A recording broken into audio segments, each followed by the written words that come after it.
ஈரானில் 36 ஆண்டுகளுக்கு மேலாக அசைக்க முடியாத உச்ச தலைவராக இருந்த அலி காமேனி 30 குண்டுகளில் கொல்லப்பட்டிருப்பதை விரிவாக பார்க்கலாம். மத்திய கிழக்கு அரசியலில் சக்தி வாய்ந்த தலைவராக இருந்தவர் ஈரானின் உச்ச தலைவர் அலி கமேனி.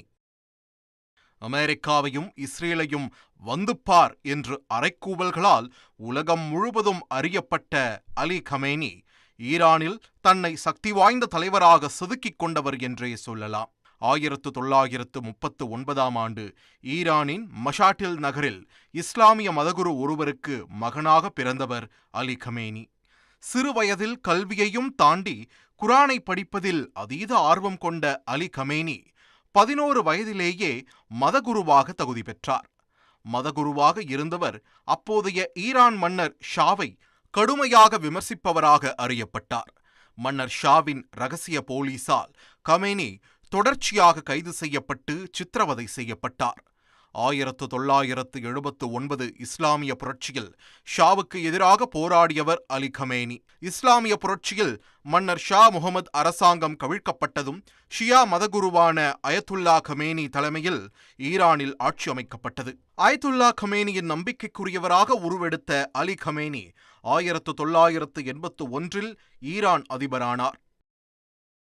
1989 அயத்துல்லா கமேனி மறைவை தொடர்ந்து ஈரானின் உச்ச தலைவரான அலி கமேனி அரசாங்கத்தை வழிநடத்தினார்.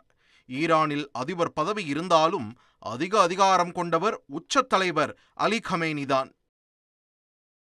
ஈரானின் புரட்சிகர காவல் படை உட்பட இராணுவத்தின் தலைமை தளபதியாக இருந்த அலி கமேனி எந்த ஒரு பொது கொள்கை சார்ந்த விவகாரங்களிலும் அதிகாரம் கொண்டவராக இருந்தார்.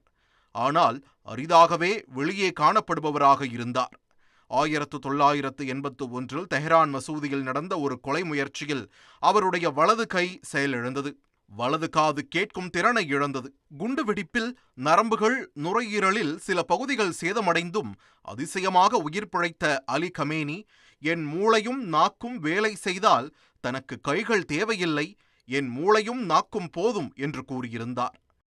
அமெரிக்கா இஸ்ரேலை கடுமையாக எதிர்த்த அவரது ஆட்சியில் அமெரிக்காவின் தொடர்ச்சியான பொருளாதார தடைகளால் ஈரான் பெரும் பொருளாதார நெருக்கடியை சந்தித்தது. மத்திய கிழக்கில் இஸ்ரேலுக்கு எதிரான குழுக்களுக்கு ஆயுதங்களை சப்ளை செய்வது ஈரான் தான் என்று தொடர்ச்சியாக குற்றம் சாட்டியது இஸ்ரேல். காசா போரை தொடர்ந்து 2025 ஜூனில் இஸ்ரேல் ஈரான் போர் வெடித்தது.